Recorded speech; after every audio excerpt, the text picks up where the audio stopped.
Dear Ambassador, my pleasure. Thanks for your time here with us in Canal Red para analizar este momento diplomático y las negociaciones en curso. Hoy en Canal Red está con nosotros Reza Sabib, que es el embajador de Irán en España. ¿Qué tal, embajador? Muchas gracias por atender a Canal Red.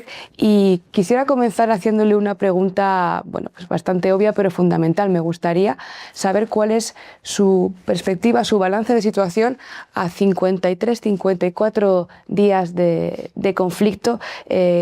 Bueno, pues me gustaría que nos hiciera una mirada general. Para mí es un placer estar hablando con ustedes y con sus televidentes en Canal Red.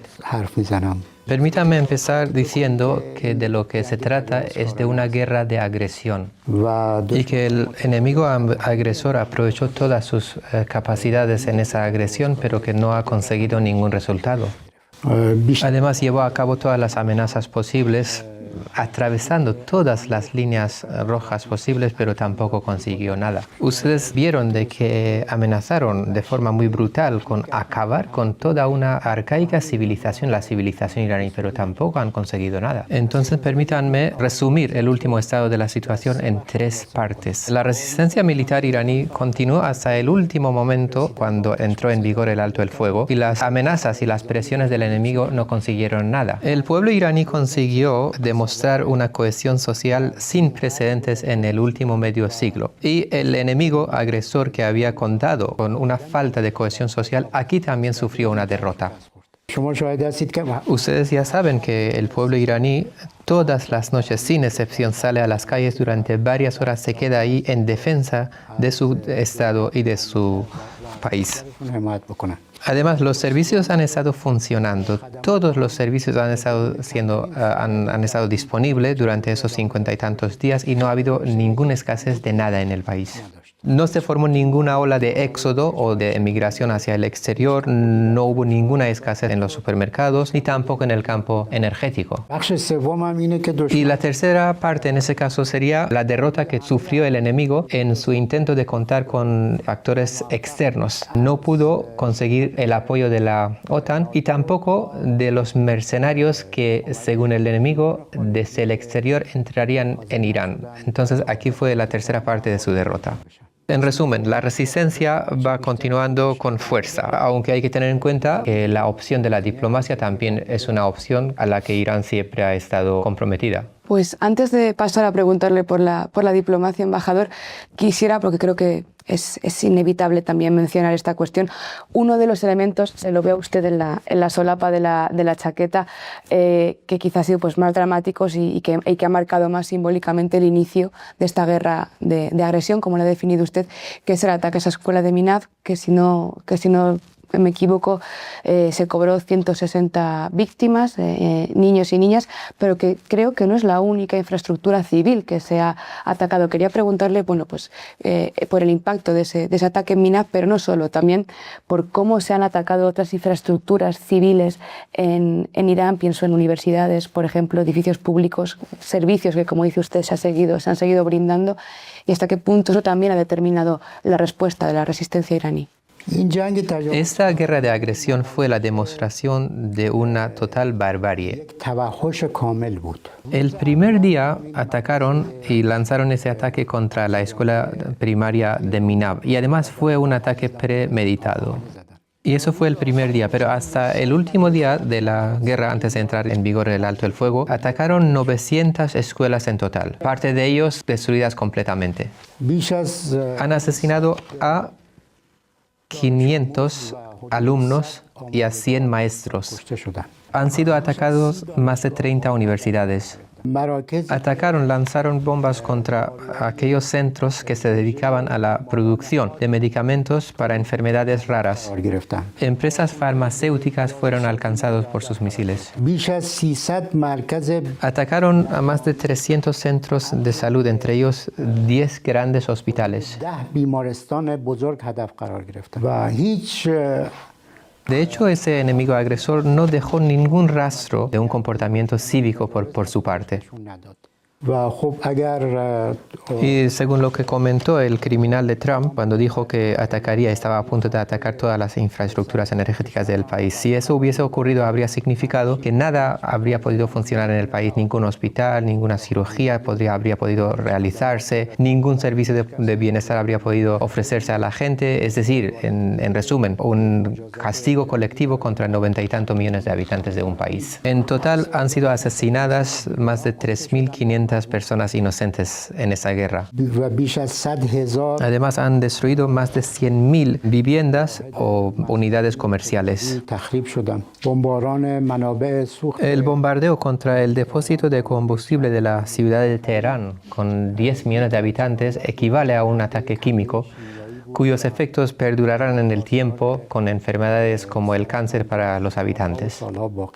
Quería preguntarle por lo que ahora es el tema, ¿no?, más caliente, el estrecho de Hormuz, y hasta qué punto se ha convertido en un elemento clave del equilibrio global. Y quería saber también cómo valora usted esas declaraciones de Trump, de ese bloqueo, que al principio no, luego sí, luego no, la posición también de Europa. En ese sentido también nos interesaría escucharla y bueno, que nos contáis un poco también hasta qué punto Irán tiene planes para con el estrecho en torno a un futuro o a un periodo post-conflicto.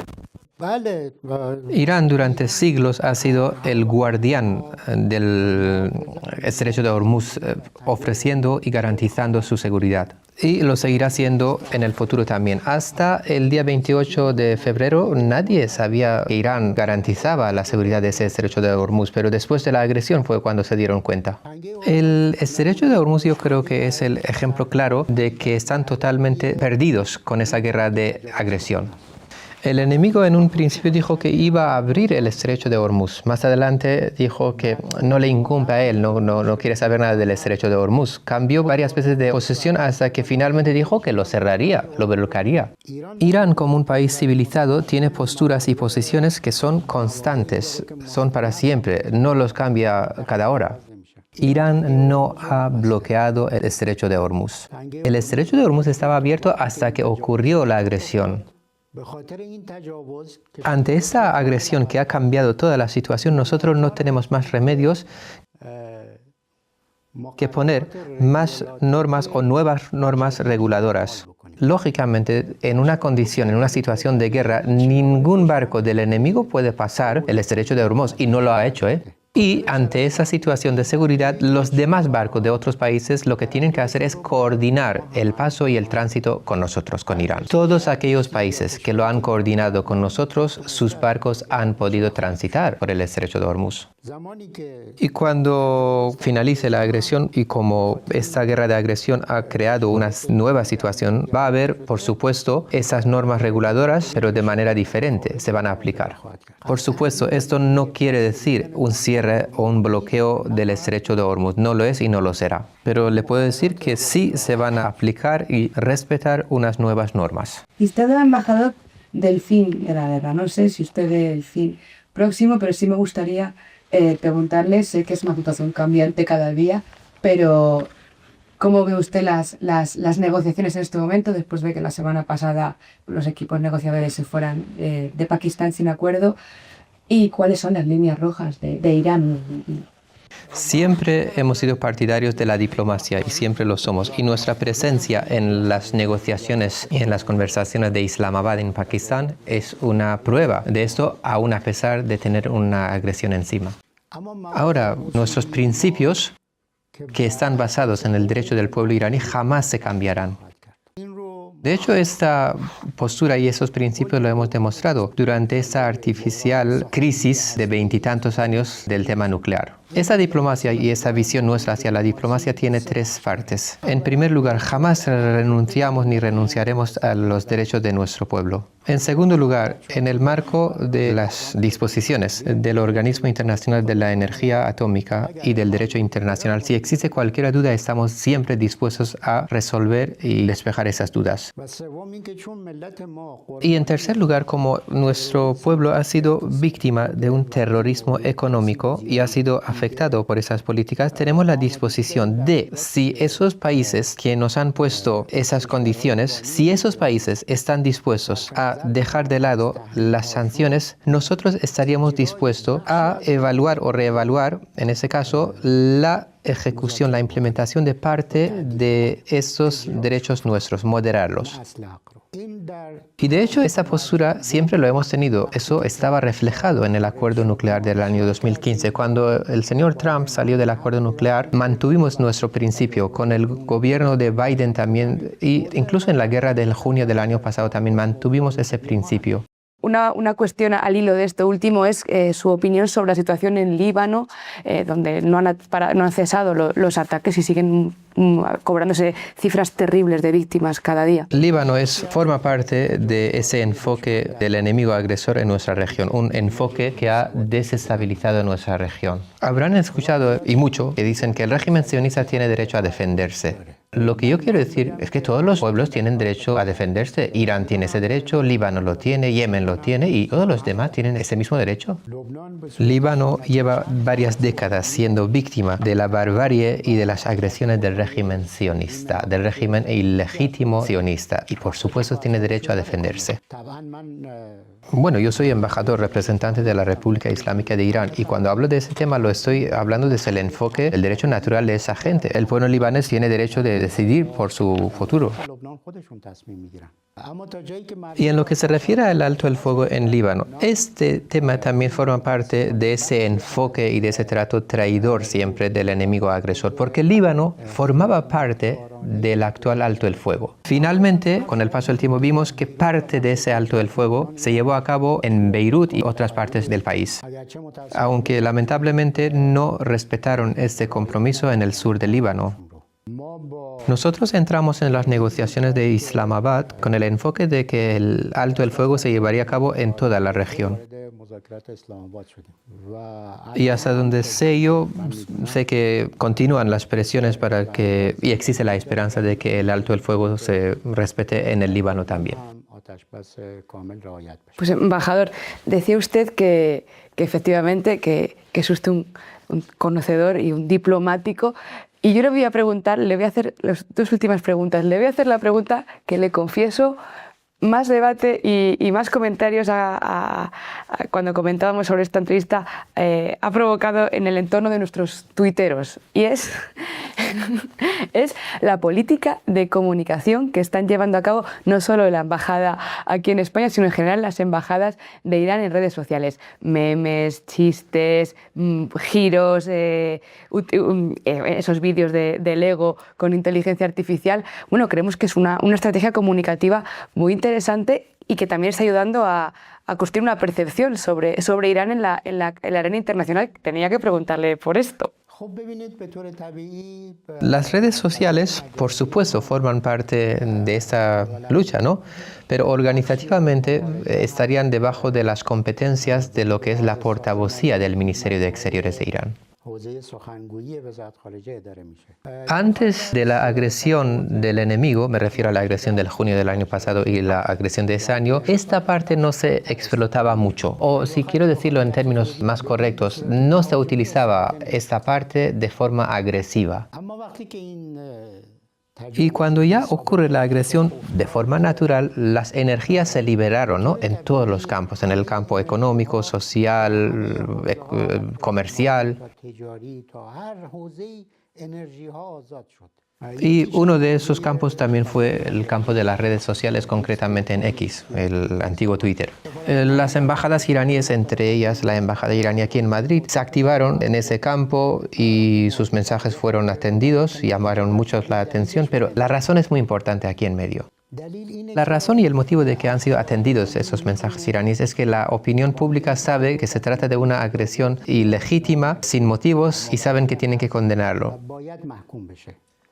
Me explico, si los gobiernos no están cumpliendo con sus deberes, responsabilidades, en ese caso obligaciones legales o éticas, son la opinión pública que están llevando a cabo esa responsabilidad de alguna manera. Y no olvidemos de que eso está ocurriendo mientras que Irán lleva siendo objeto durante muchos años de unas propagandas con mucha financiación, siendo objeto de esas propagandas negativas contra el país, contra su pueblo. Entonces esa ola social de la opinión pública es tan potente que no solo ha podido demostrarse, sino de que de alguna manera ha neutralizado la propaganda fuerte anterior.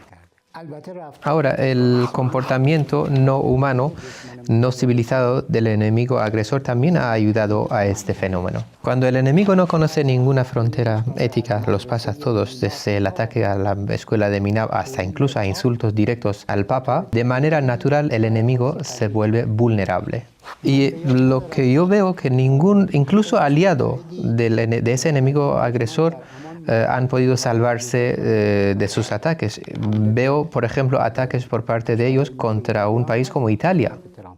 Por esta misma razón yo creo que esa iniciativa de Irán en las redes sociales, que es una iniciativa agresiva por supuesto, ha sido bien recibida, tal como está ocurriendo con la política del no a la guerra en todo el mundo. Pues me ha dado usted la pista para última pregunta, el no a la guerra aquí en España, porque la quería preguntar precisamente por su misión diplomática aquí. Supongo que será usted conocedor de las posiciones mayoritarias del pueblo español, por ejemplo, en torno a la zona siria en Palestina, donde hemos sido, creo, España un país líder en oponernos pública y especialmente a que no ha sido.